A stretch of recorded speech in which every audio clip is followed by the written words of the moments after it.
Hey, Jake, I think the 49ers just realized that they have a game in like just a little more than 2 weeks. Yeah, it turns out you need players. What a concept. You know how you got rid of your entire middle class of players, kind of those sage veterans that don't make a tremendous amount of money, but help build a competent roster. And then the Niners were like, get this. We're just not going to have them anymore. Now they're like, what if we had them and gave up future draft picks, albeit marginal, menial draft picks, for those guys? They're panic buying, my friend. They know that this team ain't ready. They're going out there and trying to shore up all the holes in the hull before this thing has to get going. And not a good look for the front office, at least in one man's opinion. It's not a good look, especially given that you traded away Debo. You traded away Jordan Mason. Mason, I think, looks funnier than Debo because Debo made plenty of sense. But the Mason one is like great. You got Brian Robinson, a worse version of Jordan Mason for marginally less. I mean, maybe not marginally. Like, I don't know how much Washington's holding on to in the contract, but Washington, let's just run quickly through this. Washington was so desirous to get rid of Brian Robinson, who is fine. He's fine. Yeah, he's totally fine. He's physical. He's fine. I don't know if there's a more average. We've talked before about D-Rob being the most average wide receiver. Like, Brian Robinson might be the most average running back. He gets 4 yards a carry because that is what is blocked for him. And maybe he gets more, maybe he gets less here. I don't know. But this dude, here's a quick number. He has had more rushing yards than expected. NFL Next Gen Stats, rushing yards over expectation, which is basically what's blocked for you versus what you get. He has had a plus number in that in all 3 years of his NFL career. His grand total of yards over expectation, 76. Awesome. For reference, Christian McCaffrey had 349 yards over expectation in 2023 alone. So he's fine.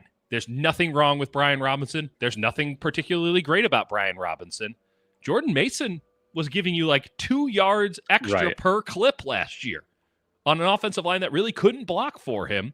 And he got $7.3 million paid out over 3 years by the Minnesota Vikings, who are not technically starting him. So he's not getting any sort of a better role, maybe slightly better. He's kind of getting a better role. You know, it seems like him and Jones are he might get the goal line. And yeah, I was wrong in saying that it's not a better role, but it's not like a clear-cut A1 role, right? They're still saying that Jones is A1 and he's 1B, which it's like, do we understand how letters work? That's the second letter, so the one seems superfluous because you've now created separation. That's neither here nor there.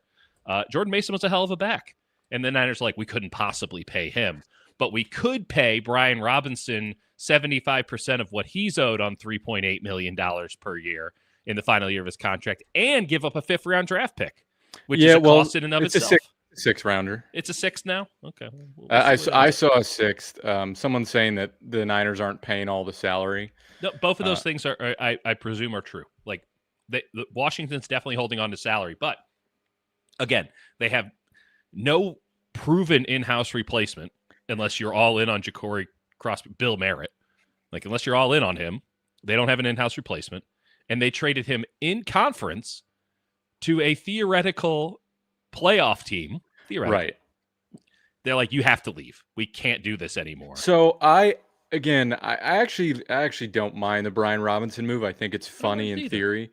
They did use the sixth from the Mason deal, so it's sort of like, but they got another. I think they got like a fourth or something for Mason too. They got 2 picks. Okay, and or maybe I'm wrong, but they used one of the picks. Oh, and they slid up. They got like a pick, and they slid up like 27 picks to get Marquise Siegel. Well, that worked out. So that has worked out. It's funny in that they're clearly like a bit desperate that they're just like, oh, we just don't have players. We'll take anyone who's like an NFL player. Now, Sky Moore's not an NFL player. He's not really a player at all. But neither is Junior Bergen. Do you think Sky Moore, do we know what number he's going to be? Well, he was wearing 6 yesterday, which is not going to last. It's certainly better than what it was, which was 22 or 24. 24. That's people are talking about the receiver Golden for the yeah. Packers, and What's he's he wearing? low 20s. And I'm like, clearly that's not going to work. No, you're not Charles Woodson. Stop this. Stop this nonsense right now. Even Travis Hunter, who does play both ways, isn't trying that nonsense. So I'll say this. Sky Moore is not he's not very good. Despite what some folks on the internet might want to tell you. Like, I watched all those snaps. Very easy to get these days. No, he's a terrible player. He's not good. And I bet Patrick Mahomes packed his bag for him. Like, please, I'll pay the rest of his salary. Just make him leave. Because the number of balls that hit Sky Moore in both of his hands that were then dropped. I mean, I was like, are you arguing that receiving, that actually being able to catch the ball is a crucial component of being a successful wide receiver? Here's the thing. Ronnie Bell could at least separate a little bit, you know? And like, we all ran, and I'm not saying we were wrong, but we all ran Ronnie Bell straight up out of town because he had nubs for hands.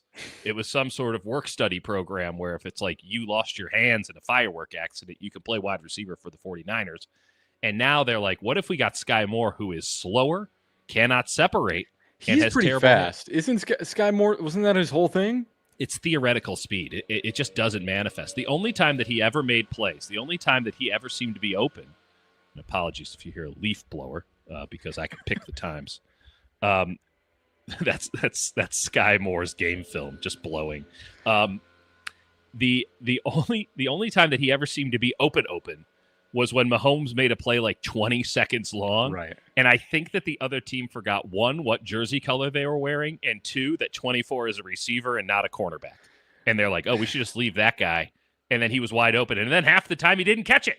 Man, I was okay with expanding the numbers a little bit, but 20s, no receiver should be wearing 20. And at least Golden, it's like a tribute to his grandmother, but like, find another way. That's true. He might just want to be swagging. His grandmother's like alive and well and living in Texas. And it's like, well, you said what? I ain't dead, boy. And I have a whole image of Golden's grandmother here that I'm actually really excited to explore later in some sort of bizarre fanfic. Regardless, it's not the players themselves. B-Rob is fine. He's a good enough player. He's clearly your second best running back.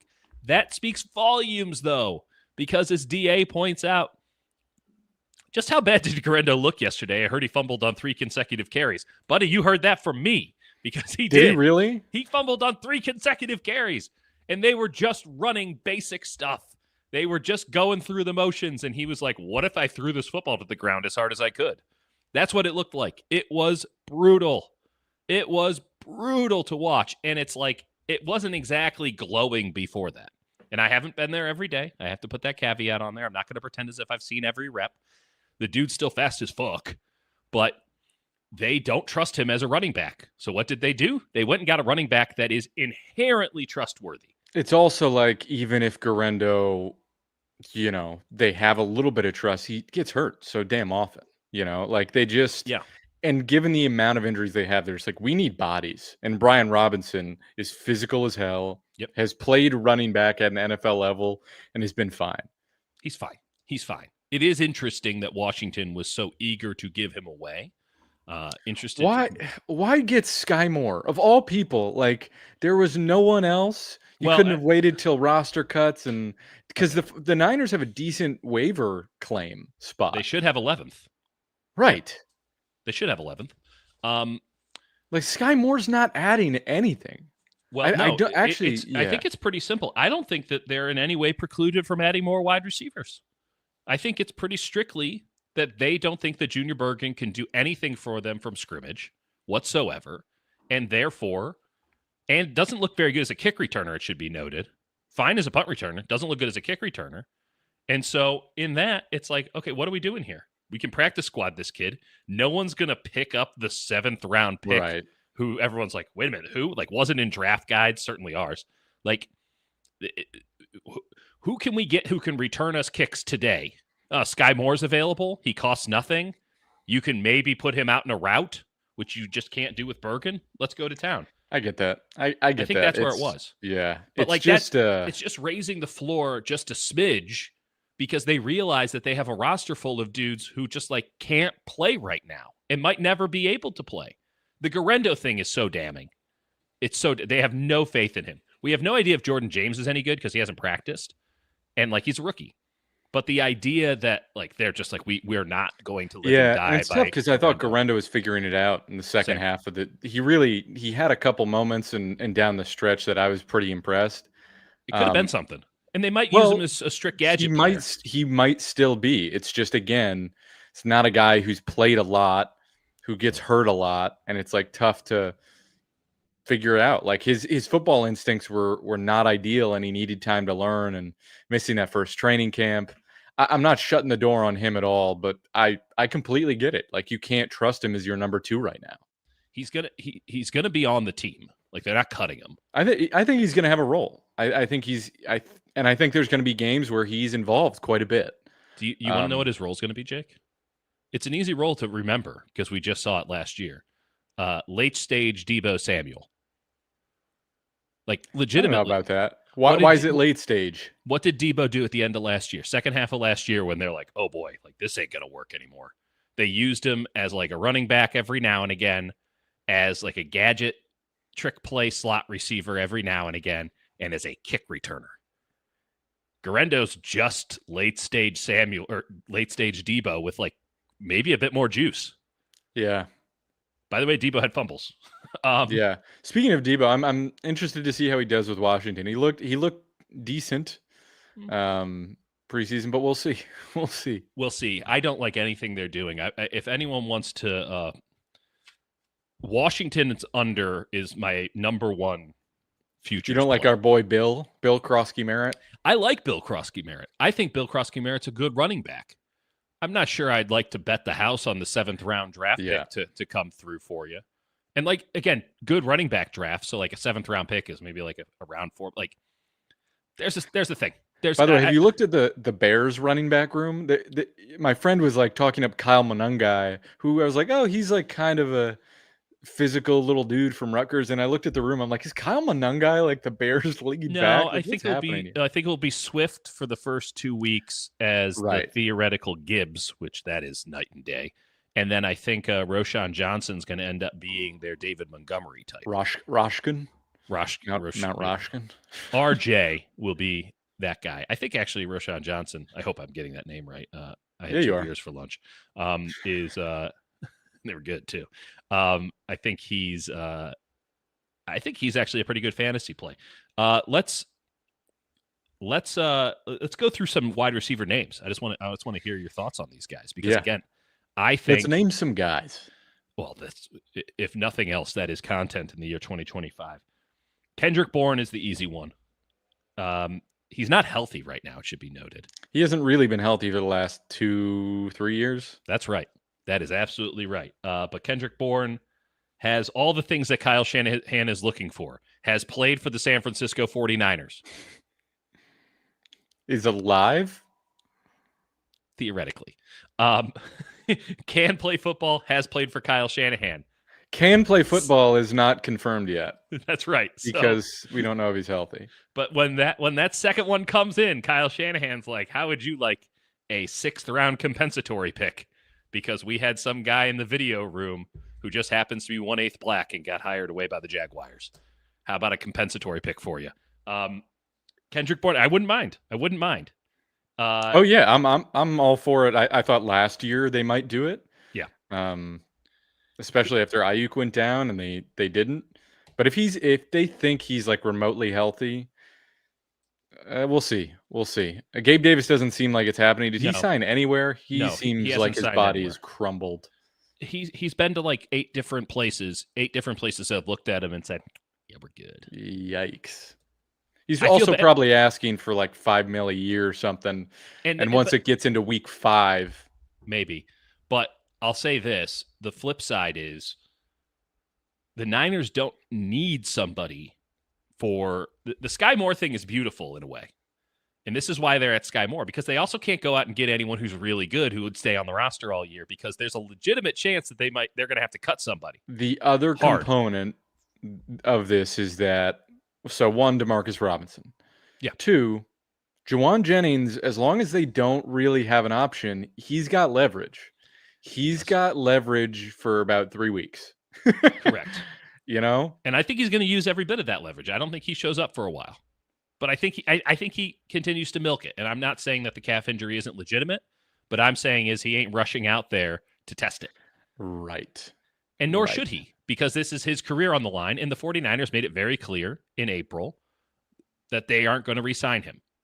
And it's on, if he wants to get the big time money, he's going to have to do it somewhere else. Now, it is in his best interest to play well this season with other good players around so that people know, like, hey, it wasn't just a one-hit wonder in a shitty year. It's a situation where he's got a really tight window to maximize this thing. Totally. Where and week one, you're not out there, the offense is going to look rough, right? The offense is going to look rough without you. And I think you're right, but what if it doesn't? What if Sky Moore is like, hey, Patrick Mahomes and Andy Reid couldn't do it, but Kyle Shanahan and Brock Purdy unlocked them? But if he tries to do it again the next week, I don't think it works, because then they're like, well, what's one more week until DeMarcus Robinson gets here, and then we're just running 2 wide receivers, and if Jauan doesn't play, we'll get somebody else and we'll suck, but it'll be okay. Here's the real issue for him. He needs to get back into the fold as soon as possible, because otherwise he's back at third down. He's back in third and Jauan. Yep. And his entire argument here with the 49ers and with whomever he's going to be looking for a contract from next is, well, I'm actually a number one. Like, I'm Which the man. He's not. Which he's not. We know that. But like, he needs to. He's like the greatest number 3 or like a solid number 2. Right, but he'll be a solid number 2, greatest number 3 on this team with Pearsall. Right? Correct. And only more and more people are going to get involved as this thing goes along. So like, he's incentivized on one end to be here as soon as possible to show that he's the man. And on the second hand, he can't get out there fast. He can't go out there very fast, because if that calf goes, it all goes for him. Right? And so he's in a tough spot.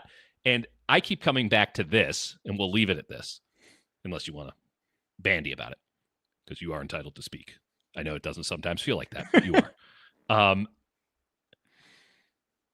If they wanted the extension, I have no indication that Drew Rosenhaus and Jauan Jennings were banging on the door on, whenever everyone was getting extended in April and March, saying, hey, we need our extension now. Like, this would have been the time to deal with it, because right now this thing seems like it would be in everyone's best interest to trade him. I mean, obviously not now that we've seen all the injuries, but like, he wants to be the number one. Pearsall has now made himself the stand-in number 1. D-Rob was always going to be the number 2. Right. So Pearsall is either the 1 or the 3, which is fine because of the way that he plays. He's the 3 when Ayuk comes back, if Ayuk looks like Ayuk. And he's the 1 until that happens. And D-Rob is always there at the Z.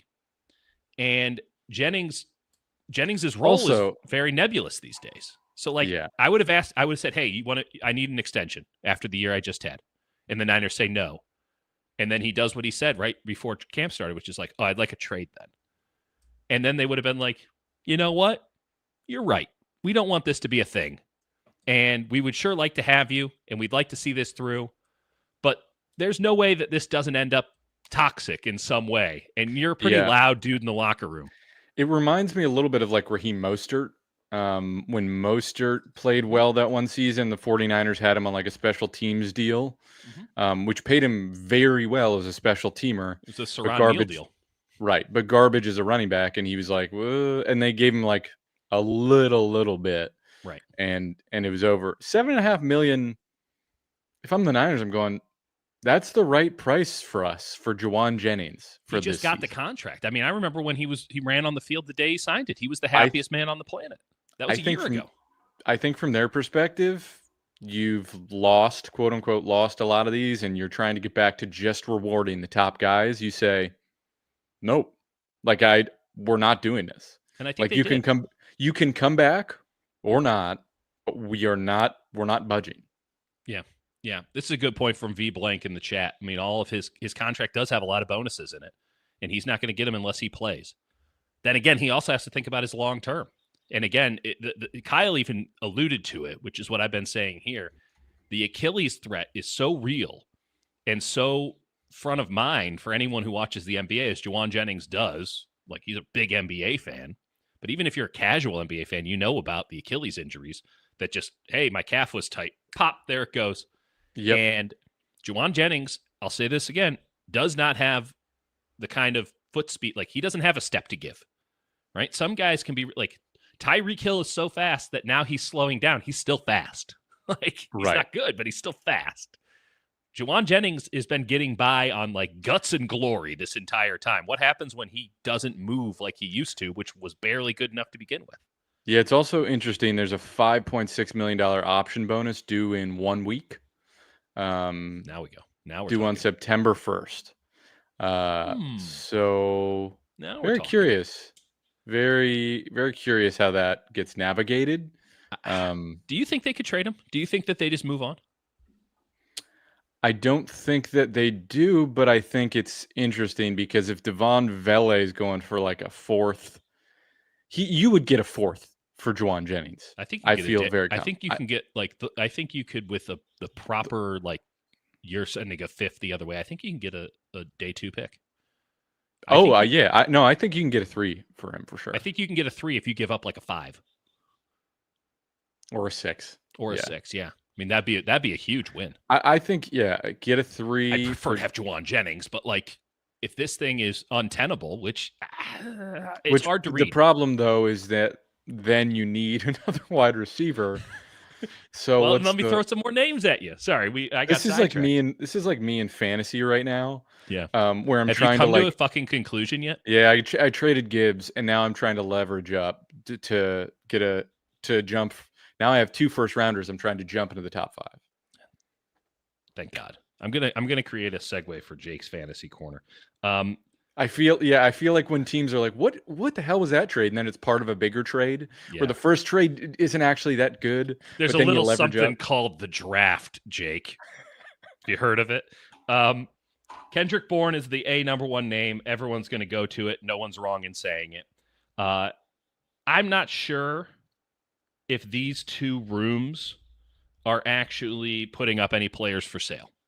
So just tell me if you think I'm off base. Yep. Tampa Bay has a bit of an issue because McMillan is out. So I'm not sure if either Raheem he might be done for the year. Right.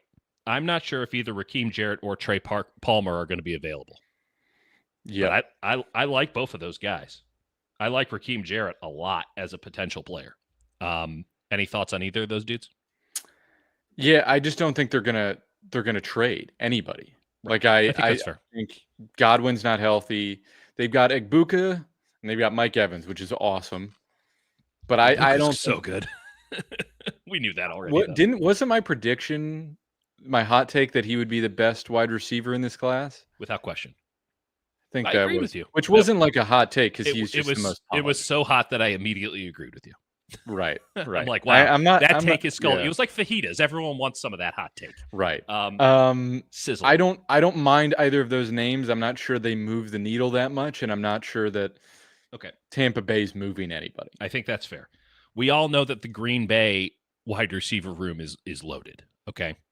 And I have a very difficult time imagining them moving one of their homegrown players to the San Francisco 49ers because of what we'll just call the Moody paradox, which is, we drafted him. Right. He is from our soil, even though you drafted him from somewhere else. He never grew up in Green Bay, Wisconsin.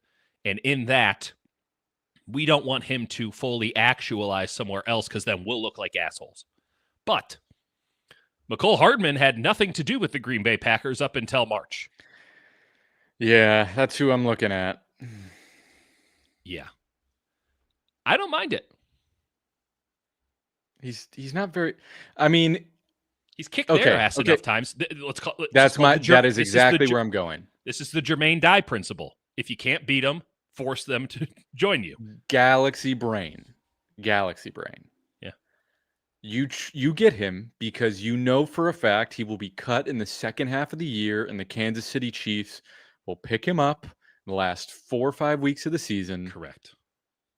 And you just say, all right, come on in. We'll run play our around. role in this grand narrative. We're gonna that run is you into the the ground. We're gonna do some Debo stuff for you. Yeah, We're gonna do that's the thing. He touch can be your passes. Debo guy. He can run I some of don't that hate it. Debo stuff. I don't hate Pearsall's it. going to run most of it, to be fair. Like I don't think that people are quite ready. We're But seeing all these deep digs. But it would be nice to like take a little bit of the burden off, because there's times where I've literally seen Pearsall have to motion across the entire formation, Yeah. then run a dig, but like you're basically running 90-degree turn upfield, then 90-degree turn, where you're just running almost a square. Can't live like this. It's insane. He's got That's old a legs. lot of He's work. like 28 years old. I know. I don't mind name? that. Yeah, I would love it. This is self-service. Pause. Javon Baker, New England. Ooh, yeah. It has been a total bust. There are some videos. Don't look them up. I thought Javon Baker had the wiggle, had the bend, had a lot of qualities. Hey, no.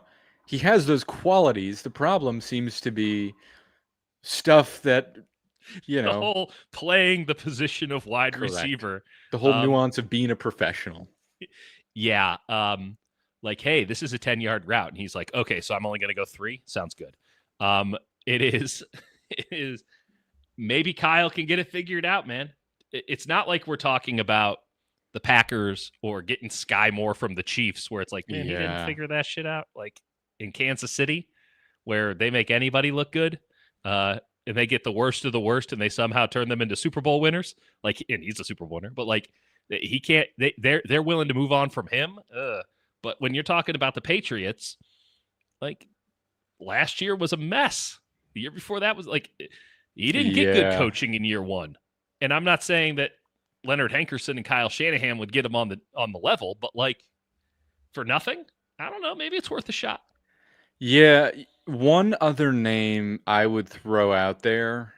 I won't pretend like I know exactly what the Bears depth chart is looking like, and they probably can't afford to get rid of any of it. But like Zaccheaus? Oh, they're never going to get rid of Zaccheaus. I mean, Zaccheaus might be the key to this whole thing, and I'm not being sarcastic. He's so good.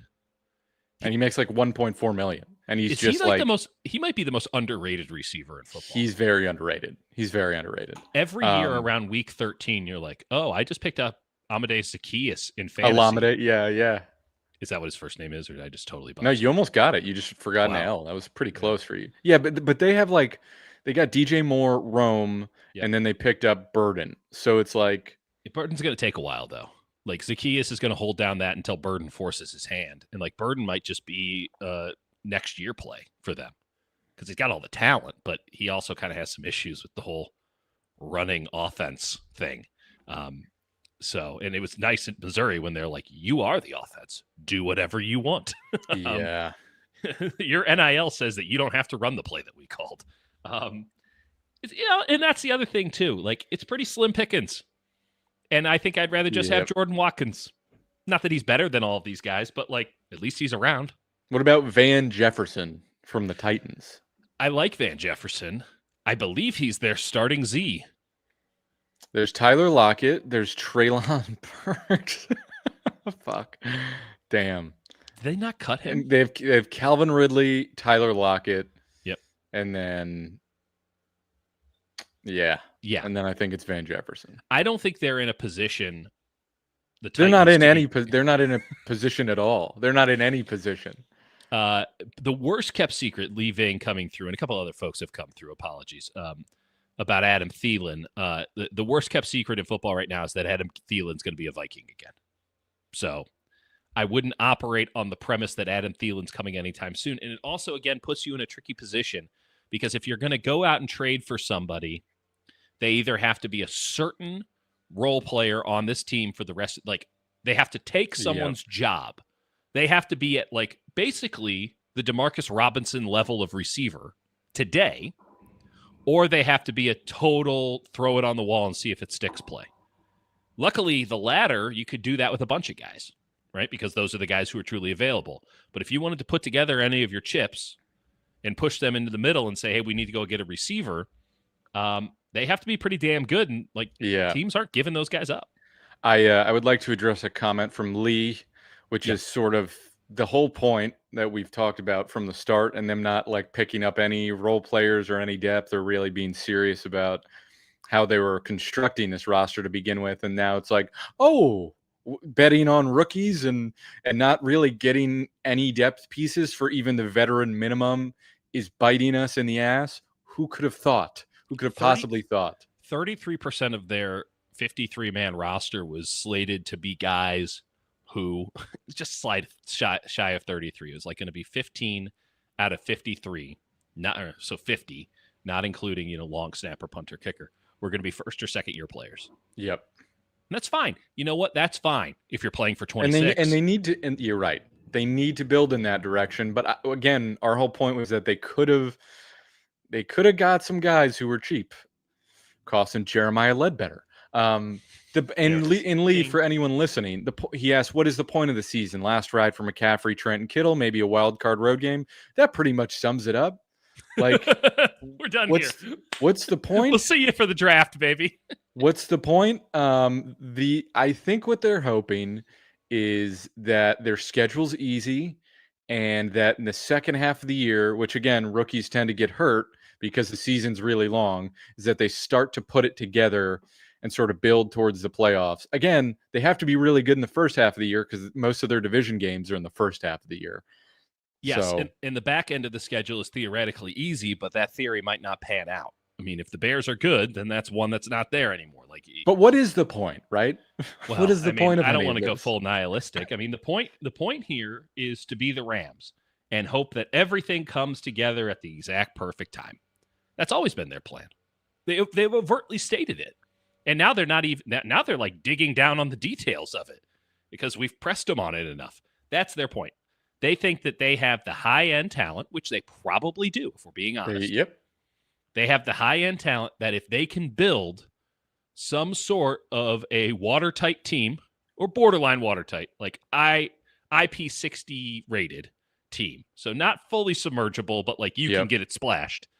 If you can build a decent enough team around those guys, and those guys are healthy, and those guys are playing at their highest level, and that all comes together come December 1st, look out.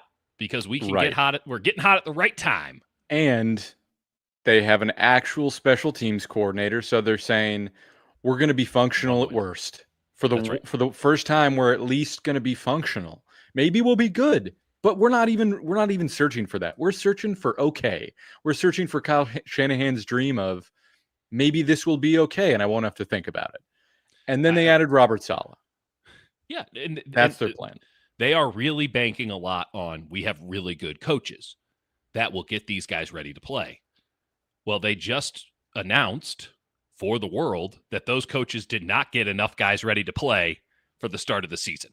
Now, they were handed a pretty shitty deck of cards, but the guys that they needed to get ready to play, let's use two as an example. Special teams coordinator Brant Boyer needed, here's your guy, Junior Bergen. Well, Leonard Hankerson and Kyle Shanahan and Kubiak, they didn't have him ready to play.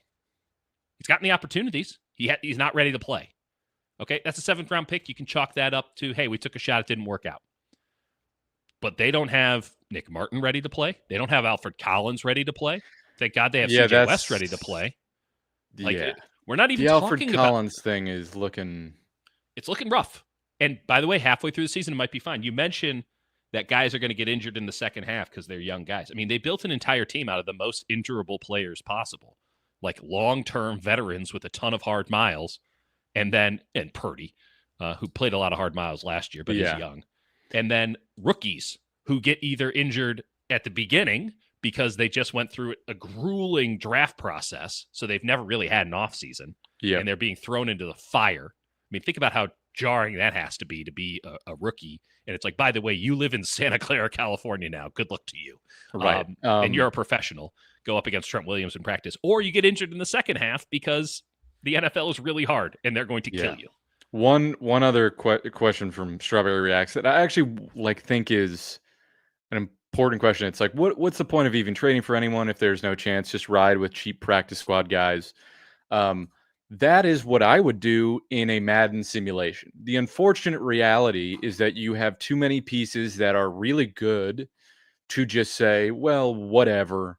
We're just going to go cheap and whatever happens, happens. Because you just have football's too grueling. Your team has too many serious pieces. You have too many good coaches to just say, well, whatever. You sort of are required to have a little bit of seriousness, even if you waited too long from a roster construction standpoint to be serious about it. Also, I mean, Strawberry Reacts, and I had this up. I didn't acknowledge it, and apologies. Like, that's a great point. But also, like, the Rams didn't win anything with that method. They gave the Eagles the best shot anyone gave last year, and they won the division. So they won something. Like, that's the Niners' plan. Here's their best case scenario. They feel they have the quarterback. They certainly, have proven that they have the top end skill players that they just signed. Yep. They kind of tried to do the same thing on the defensive line with that they did Totally. with Verse and Fisk. Obviously, I'm not saying. I mean, Verse is a maniac, so that was their crazy, theory, though. That was the right, rubric right. that they were operating off of. The problem that the Niners have here too is that this division is wholly competent. I don't know if there's a great team in it. In fact, there probably isn't. But there's no wins. There's no guaranteed wins in the NFC West. Forget the 3 in the first 5. Like, the Niners could. It won't happen because they should be a decent enough football team. They should be the definition of mid as it stands. But, like, they could go 0-6 in the division. That's not outlandish. Oh, yeah. I mean, they won't. Yeah. But, like, the Rams could be a better team both times they play. The Cardinals could be a better team both times they play because, hold on, I don't have when do they play the Cardinals second? November 16th. That's right on the line, baby. That's right on the line. Maybe this is the year that Kyler makes it to Thanksgiving instead of Halloween. Yeah, I mean, there's a world where they just like suck in the division and go like 2-4, and then the rest of their schedule turns out to be easy, and they just like eke into the playoffs at 9-8, even though 9-8 doesn't seem to really do it anymore. You can't really bank on that. I would say that you want 10 and you hope you get lucky with 9. Yep. But like, I think the Seahawks are the real deal Holyfield. Like, I really like Seattle. And maybe I look like an asshole in a couple of weeks. Wouldn't be the first time. Yeah, we'll see about their O-line. We'll see about that. And, I mean, I watched it again. Oh, boy. We'll see him against real competition in week 2. Because I'm not sure the Niners defensive tackles are going to be saying, hey, this is what it's like in the NFL. They're going to be like, is this the NFL, sir? Hello. Rookies versus rookies. By the way, we're talking about running back. We're talking about wide receiver. Like, we're not even getting into the O-line, D-line issues here. Connor Colby's starting for this team in week 1 if all things hold. I mean, you could be skeptical. Sure it won't be Zakelj? I know it won't be Zakelj because they've moved Connor Colby to right guard at practice. And Ben Barch is playing in week 1. Oh, yeah. Sorry. Because Kyle Shanahan, quote, unless we need him to throw passes, he can play with that thing. So that's awesome. Is that what he said about Barch? That's what he said. So Barch is out there with like a big, it looks like one of those knee braces that they wear on the offensive linemen wear on their knees. He's got that on his elbow. Oh, sort of like Dre Greenlaw or Quan Alexander coming back from like a torn pec. Exactly right. It doesn't go up that high. I mean, it just stops here. Like the torn pec one has like straps. What's funny is I remember like Firster basically saying, yeah, no, Colby is not going to right guard ever. Basically. And now Colby's like, I feel so comfortable here. Like this is home for me. And he's been fine. Legitimately, he's been fine. But how would we know? Because it's like Kalia Davis. Can you give him a rep? No. Jordan Elliott. Can you give him a rep? Hell no. Like, until CJ West is out there, I don't know. I don't know if he can get a rep. And by the way, funny. CJ West is a rookie. This whole season is predicated on CJ West. I'm not kidding. They built the team out of CJ West. I'm not kidding. So Colby's at right guard. They have Zakelj at left. They won't do it. They won't do it, but they could. They could if they wanted to. If they just want to be honest and they want to look themselves in the mirror and they get enough good tape on Saturday, they can cut Zakelj and keep the Nuge at guard. Because I'm telling you right now, I can't shake him. I can't shake him at guard. I was totally out. I was out. I was out on him, Jake. I'm like, he's not a very good center. I feel like an asshole. I built him up. It's not there. He's one of those guys you just can't quit. And maybe it's just the name the Nuge. He's actually it's clean tape. He's good at it. He's a brawler. And we had somebody in the chat. I apologize. Let me catch it here. Oh, Willie Lampkin, love. And it's like, dude, if everyone's like, oh well, Willie Lampkin at 4'2" as a Weeble can play guard, then why can't the Nuge? And every time you watch the Nuge play guard, you're like, is he better at this than he was at center? Even though it doesn't make, as Chris Forrester told you, it doesn't make any sense. Yeah, yet, he's like, he should be bad at this, but then you just keep putting him out there and he keeps not getting destroyed. So and this is a good point by Woodpit 420. Colby was really bad against the Raiders. I seem to remember Colby being at left guard in that game, and they've moved him to right now. And he says, yeah, I thought Colby was fine, but not impressive. Colby, again, the way Forrester explained it is like he's surprisingly good in pass pro, but the run game's not there, and it's going to take time. Yeah, and listen, he's a project, and the project was just starting. And they're like, you're starting now. This is very different than Pooney. It's very different than Burford, where both of those guys in the first couple days of camp, they're like, oh, that's our starter. Right. Like, he's the best guy we have. And they just moved on. Colby's only playing because guys are injured. Like, if Pooney was healthy, he's playing. They might play him at 80%. My real gut, feeling is just that this is just going to be the sloppiest start to the season. It's going to be a mess for about a month, maybe a month and a half. And then they'll have played 5 division games and we'll see. I mean, Seattle, I thought that getting Seattle week 1 was going to be such a blessing. And maybe it has been, just fate has not helped them. Seattle doesn't know any better, It's going to be tough. Well, Seattle's also just going to start busting out all the stuff they couldn't do until late last year. Like, they're going to run the ball with a Kubiak offense. Darnold's going to be pushing it down the field to Jackson Smith-Njigba for 25 targets. Like, they're going to have what I believe to be a healthy running back room, and they have like 4 good running backs. Well then, hey, maybe that's when Saleh goes, you know what? Like, they think they know what to expect from this defense. Actually, we're just going to use 5 down linemen, and Nick Martin's going to be the 5th, and he's just going to blitz and scare Sam Darnold, and then we're not going to play Nick Martin for half the season because he doesn't know how to play linebacker yet. Maybe that's what you do. You're half right, Jake.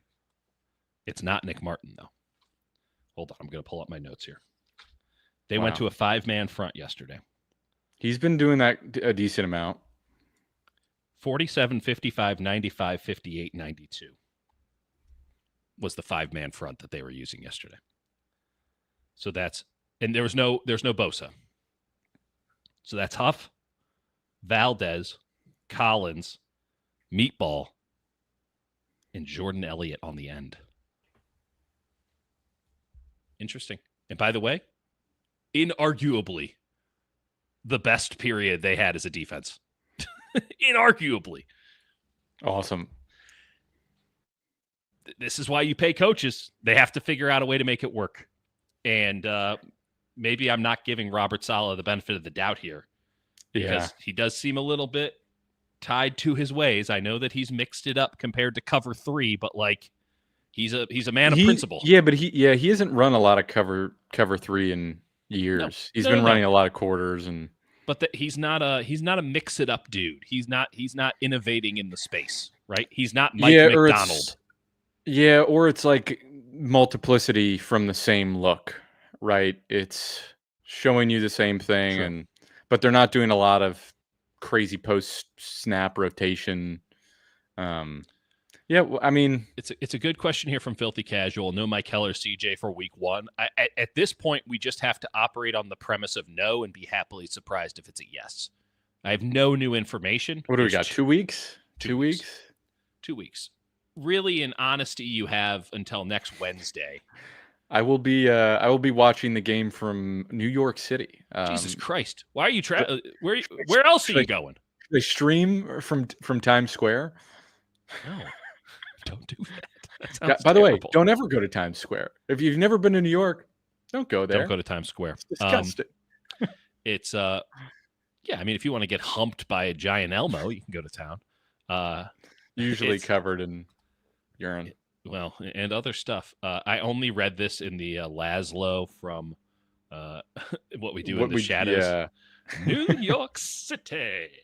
That's the Well only way done. I can see it. Yeah, jet setting Jake, just all around, leaving us to die alone in our basement. Wedding season, folks. There you go. He's of the age. I'm in divorce season, and I might be next, given certain sleep patterns. Okay. That's the offensive line. Defensive line, I mean, the Collins situation is not improving at the rate that you would need it to improve to feel comfortable about it. I saw one snap from him where I was like, I don't know that he can play yet. Where he got pushed about, I'm not shitting you, 10 yards back. And I went, what are we doing here? And is it because I wonder, one, like the lack of playing time, but two, like he's being taught a different thing where he's used to just saying, all right, I'm going to hold it. And then he's trying to shoot and it's a different technique. And so he's giving up more of his torso. And then he's like, wait, what am I doing? And so he's in two different places mentally. Yeah. Like, again, you drafted a guy who is great at one thing and you're totally trying to change what his game is. It's a big season for Chris Kasurek, who has just kind of been like assumed as the best defensive line coach in the league for a long time. And also, we got a lot of questions. Like, show it. And it's going to have to show with the rookies, especially. Unquestionably. And I think if you wanted to be an optimist about it, you look at it and say, it's training camp. You need to try things. If you fail miserably, it's closed practices. The only people who know are the assholes with microphones, and they'll forget about it eventually if you put on good tape in preseason and certainly in the regular season. So try stuff, work on it. You're not going to get any better unless you fail a million times in a row, and practice makes perfect. My other concern is just kind of what I was saying there about Saleh. It certainly applies to Kasurek. He's a man of principle. He's a man who believes what he believes, and there's no other way. And he has been handed a guy who, to steal the Mitch Hedberg joke, the great thing about escalators is that they can temporarily be stairs. Well, this guy's not an escalator. He's not a working escalator. He can't do what Chris Kasurek wants him to do right now. He might never be able to do it because he can't seem to disengage from a block to save his life. But you know what? That means he can hold a flipping gap. Let him do the thing that he's good at. Let him build his confidence, feel confident in his body at the NFL level. Mm-hmm. Let him function and do the thing he knows, and then say, all right, we're going to use that frame. We're going to use that foundation. And maybe it's not the technique we usually teach because it's not working for you. Right. But we work off of what is working, and we teach you how to attack that way. Yeah, I mean, I couldn't agree more with Woodpit here in saying that his reactions look really slow. He's thinking. He's being asked to think a lot, and it's hard to think and play fast at the same time. And you can tell there's pressure on him at that draft slot. The way Kasurek handles coaching him, which he does it for all the guys, but you can tell he's putting more on Collins because he stumped for him, and he's saying, this is what I need from you. And Collins is like, okay, I'm trying. It's just not there. And again, the big dude, it probably will take time, right? He's kind of a project player, but like the way they set up this season, you need him now. And you need whatever he can do now that's functional, and maybe you just have to simplify it for him. It'd be great if I would make the argument that only 3 players have exceeded expectations so far in camp. Yeah. Siegel, unquestionably. I think that maybe you and I wouldn't qualify under this blanket, but Pearsall has been so good that he has to be considered someone who's exceeding general expectations. And I think Tatum Bethune qualifies. I would say Chase Lucas too. Okay, that's fair. I'll give you that one. Let's call it 4. It'd be great if Jordan Elliott decided that he wanted to be the 5th. It'd be great if they figured out any of these defense. Like Huff is a good player. He is. It is funny now, everyone admitting that he's short. So you're welcome. Are people saying that? Oh yeah. Trent was at the podium the other day, and he's like, you wouldn't think that he would play so big considering how small he is. But, and I'm like, oh, really? You think he's short, Trent? You want to tell all the fine folks who gave me a bunch of... I'm sorry. That's personal. That was the funniest little beef you had. Just saying, I was right. I know. And, but he is a player who will help you win. He will affect winning. But I don't know if Mikael Williams can. I'd like to think he can. But if he can stay healthy, he should. I don't know if Sam Ekwonu can truly help winning. I'd like to think he can. He's a good rotational piece, but if he's your top 2 or 3, it's a problem. maybe 3. He's fine. I don't know if Yetur Gross-Matos is even a real person. Like, who's to say what he is or what he isn't? Robert Beal has not exceeded expectations. Yeah. Like, this defensive line has a lot of bodies. I don't know how many useful bodies they have outside of Huff, outside of Bosa. Yeah. I think that's it, because as much as we say CJ West, I mean, have we seen enough to feel super confident in week 1 he's going up there and kicking ass? No, that's just where the standard is, where it's like he's exceeding whatever it is, and he's like an NFL player, and you're like, well, this is the guy. Yeah, it's tough. Before we get out of here, let's get Joseph's comment. Appreciate you. Should we really be worried about the Stout injury? I'll say it's not great for him. I'll say no. I think that the Niners can get by without Upton Stout. One, because we don't know Chase what Upton Lucas for now. Jacob Robinson has looked good too. Yeah, I'm curious what they do, because like their best 3 corners, not named Green, and they have 3 Diamador Lenore. That's awesome. Are all nickels, right? Yes. Well, Diamador Lenore's a nickel too. So they have 4 nickels and 4 nickels. one outside corner who they tried. 20 cents, baby. Who they tried at nickel, even though he was clearly an outside corner. So it's like, and I again, we pointed out we really liked Robinson. I think he was our favorite guy out of the undrafted class. Like, he was coming downhill. He was blowing stuff up. Maybe that's just what they do. They just go all nickels, and they say Darrell Luter doesn't seem to know how to be consistent. He's large, but yeah. I think that Lucas has done enough to where it's very difficult. You could probably still get cute with him and play it. We do an oops all nickels. 4 nickels equals a corner. Very good one. There it is. 420. Thank you. You need 5, but that's okay. It is much like the defensive line is now kind of predicated on either West or Collins standing out, right? Like, it's all held together there. And the wide receiver room is all Pearsall now. And, kind of every position is very top heavy and not necessarily the guy you thought would be on top when you started. Right. This defensive backfield is so reliant on Renardo Green to be at a Pro Bowl caliber that they don't have a third corner. No, they don't.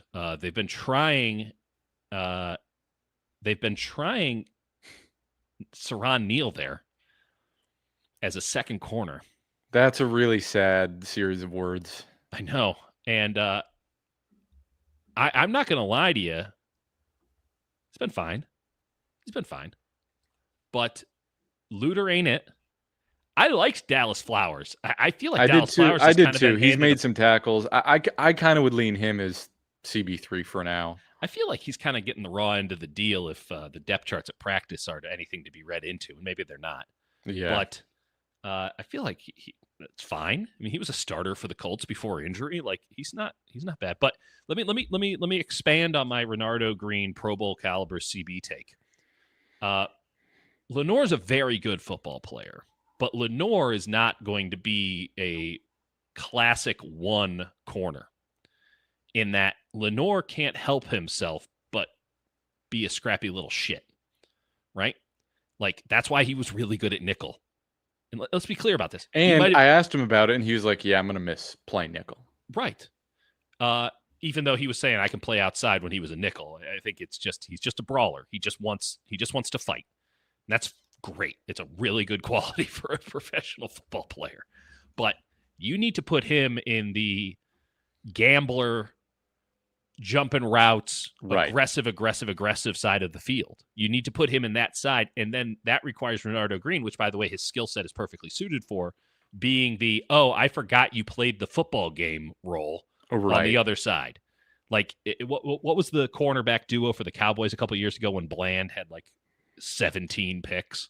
Yeah, wasn't it him and Diggs, or they had it was him and Diggs, and one of them had all the picks because one of them was actually playing cornerback and the other one was just gambling. They seem to always have a corner who just has a million picks. It's just one guy who's just like lurking and one guy who's like actually playing the position. But you have to throw it that way, and he's going to go boom or bust because the other side, there's nothing. the guy who's on your X receiver, that X receiver ain't getting open.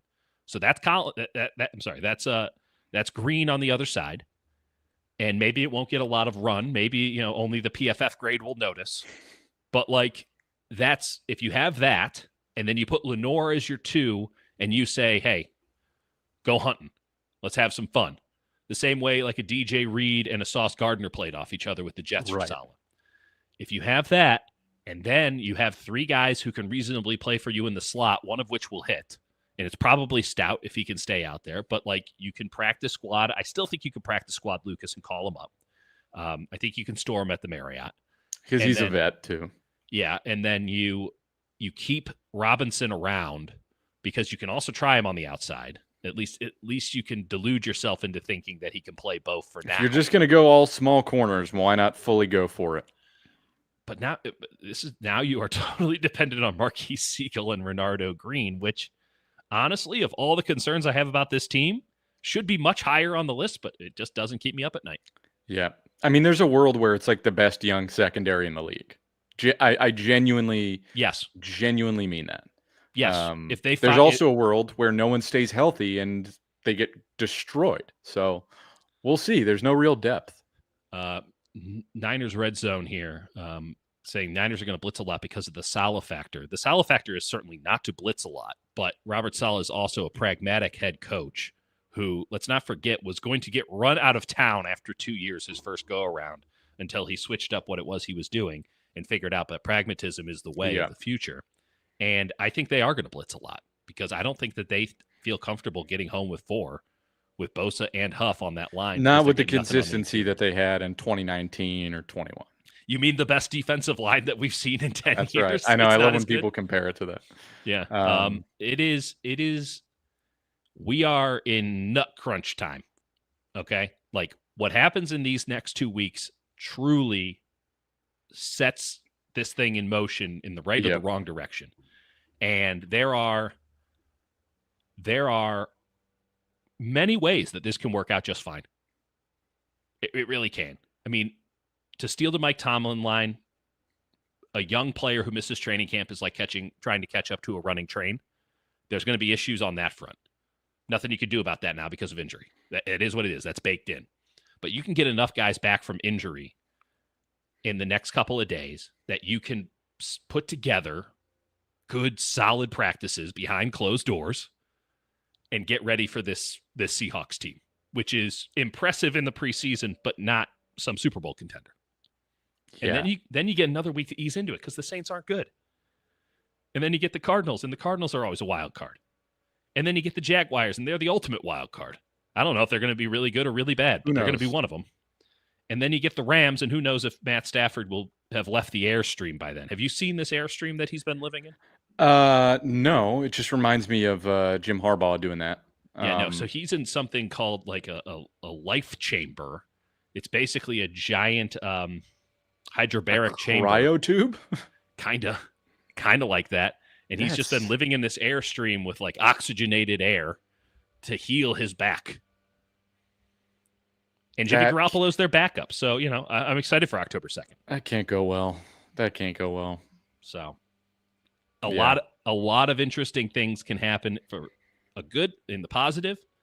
But as of right now, the Niners are telling you flat out, hey, we're a little worried here. And we'll see you there, folks. We'll see you at the start of the season. Well, I mean, we'll see you before then, theoretically. I don't know. Jake might go to Bali. Nah. No? I am going to India later, but... Jesus Christ. Walked right into that one. All right, folks. And as 49ers Red Zone says, I breathe in weed smoke. Have a great day, everybody. We'll talk to you tomorrow after the game. Bye.